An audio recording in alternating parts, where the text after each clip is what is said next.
নমস্কার বন্ধুরা, সোনার কিচেন ঘরে তোমাদেরকে স্বাগত জানাই। তো আজও একটা খুবই মজাদার রেসিপি বানিয়ে দেখাবো। তো এই রেসিপির ভিডিওটি পুরো দেখার অনুরোধ রইল। আর এই রেসিপিটি যদি ভালো লাগে কমেন্ট করো, লাইক শেয়ার সাবস্ক্রাইব করে আমার পাশে থেকো।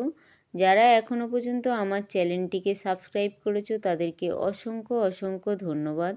যারা এখনও আমার চ্যানেলটিকে সাবস্ক্রাইব করনি, অনুরোধ রইল আমার চ্যানেলটিকে সাবস্ক্রাইব করে আমার পাশে থাকার জন্য।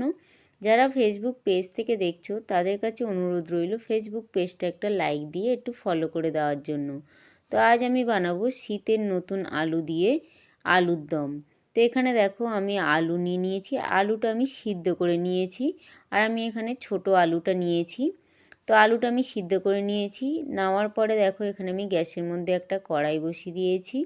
কড়াইয়ের মধ্যে আমি একটু সাদা তেল দিয়ে দিলাম। ওই তেলের মধ্যে আমি একটু গোটা গরম মশলা দিলাম, একটু দারচিনি, 3টে ছোটো এলাচ আর 3টে লবঙ্গ আমি ওই তেলের মধ্যে দিয়ে দিলাম। 2টো তেজপাতা দিয়ে দিলাম, একটু আমি চিনি দিয়ে দিলাম। দিয়ে এবার এই গোটা গরম মশলাটা আমি ভেজে নেব। ততক্ষণ ভাজবো যতক্ষণ না এই গোটা গরম মশলা থেকে সুন্দর একটা গন্ধ আসে। তো গোটা গরম মশলাটা দেখো এখানে ভাজা হয়ে গেছে। এবার এই তেলের মধ্যে আমি একটু ছোট ছোট করে পেঁয়াজ কেটে রেখেছিলাম, ওই কাটা পেঁয়াজটা দিয়ে দিলাম। আলুর দম তো সবাই বানাতে পারে, তো আমি কিভাবে বানাই আজ সেটাই তোমাদের সঙ্গে শেয়ার করব। তো পেঁয়াজটা দিয়ে দেখো, পেঁয়াজটা আমি একটু হালকা ভেজে নিলাম এই তেলের মধ্যে দিয়ে। পেঁয়াজটা কিন্তু আমি একদমই লাল লাল করে ভাজিনি, আমি হালকা করে ভেজেছি যাতে পেঁয়াজের কাঁচা গন্ধটা চলে যায়, সেইভাবে আমি ভেজে নিয়েছি। তো পেঁয়াজটা ভাজা হয়ে যাওয়ার পরে ওই পেঁয়াজ ভাজার মধ্যে আমি একটু আদা রসুন বাটা দিয়ে দিলাম।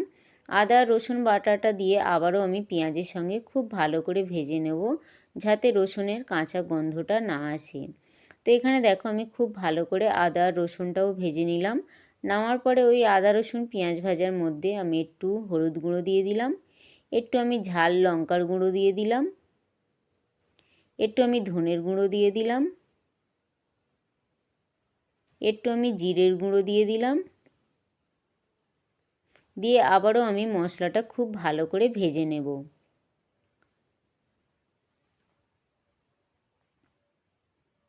তো মশলাটা এখানে ভাজা হয়ে গেছে। এবারে দেখো আমি আগে দিয়ে একটু টমেটো আর কাঁচা লঙ্কা পিষে রেখেছিলাম, ওই টমেটো আর কাঁচা লঙ্কা পেষাটা আমি দিয়ে দিলাম। দিয়ে খুব ভালো করে এই মশলার সঙ্গে কষিয়ে নেব। খুব ভালো করে কিন্তু এই মশলার সঙ্গে টমেটো আর কাঁচা লঙ্কা যে পেস্টটা দিয়েছিলাম খুব ভালো করে কিন্তু কষিয়ে নিতে হবে। ততক্ষণ কষাতে হবে যতক্ষণ না এই মশলা থেকে তেল ছেড়ে দেয়, ততক্ষণ কিন্তু খুব সুন্দর করে কষে নিতে হবে। তো এখানে দেখো মশলা থেকে তেলটা ছেড়ে দিয়েছে আর খুব সুন্দরভাবে তেল ছেড়ে দিয়েছে। এবার এই মশলার মধ্যে আমি যে আলুটা নিয়েছিলাম, সিদ্ধ করা আলুটা, ওই আলুটা আমি দিয়ে দিলাম।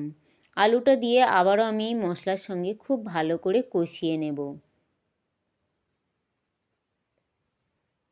তবে তোমরা চাইলে আলুটা কিন্তু আগে দিয়ে একটু ভেজেও নিতে পারো। তো আমি এখানে ভাজলাম না, আমি আলুর সিদ্ধটা দিয়ে দিলাম।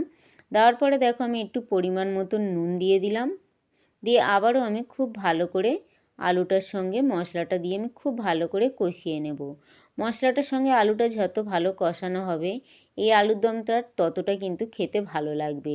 তো এখানে দেখো আলুটা খুব ভালোভাবে মশলাটার সঙ্গে কষানো হয়ে যাওয়ার পরে আমি এখানে ছোট বাটির 1 বাটি আমি কড়াইশুঁটি দিয়ে দিলাম। এই নতুন আলুর সঙ্গে একটু কড়াইশুঁটি দিয়ে আলুর দম বানালে খেতে কিন্তু দুর্দান্ত লাগে। তো কড়াইশুঁটিটা দিয়ে আবারও আমি একটু নাড়াচাড়া করে নিলাম। তো আলুটার সঙ্গে এখানে দেখো আমি কড়াইশুঁটিটা দিয়ে খুব ভালোভাবে নাড়াচাড়া করে নিয়েছি।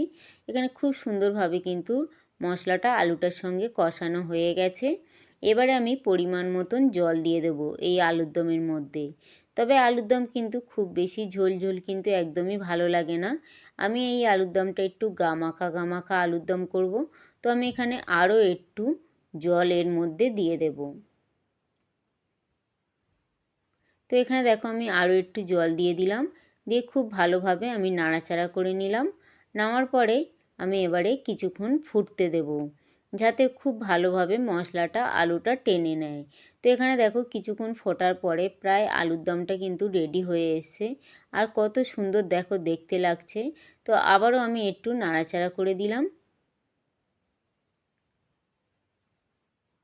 তো আবারও একটু নাড়াচাড়া করে দেওয়ার পরে এবারে আলুর দমটা কিন্তু আমার পরিবেশন করার জন্য প্রায় রেডি হয়ে এসেছে। এবারে আলুর দমটা আমি নামিয়ে নেব। নামানোর আগে আমি একটু গরম মশলার গুঁড়ো দিয়ে দিলাম, দিয়ে খুব ভালো করে আলুর দমটার সঙ্গে আমি মিশিয়ে নিলাম। নামার পরে এবারে আলুর দমটা আমি নামিয়ে নেব পরিবেশন করার জন্য। তো এখানে দেখো আলুর দমটা আমি নামিয়ে নিয়েছি আর পরিবেশন করার জন্য পুরো রেডি। আর কত সুন্দর দেখতে লাগছে দেখো, আর খেতেও কিন্তু দুর্দান্ত হয়েছিল। এই রকম আলুর দম থাকলে লুচি, পরোটা, রুটি, নান সব কিছুর সঙ্গে কিন্তু দুর্দান্ত লাগে। তো একবার হলেও তোমরা আমার মতন করে এইভাবে বানিয়ে খেয়ে দেখো। আশা করি ছোট থেকে বড় সবাইয়ের ভীষণ ভীষণ ভালো লাগবে।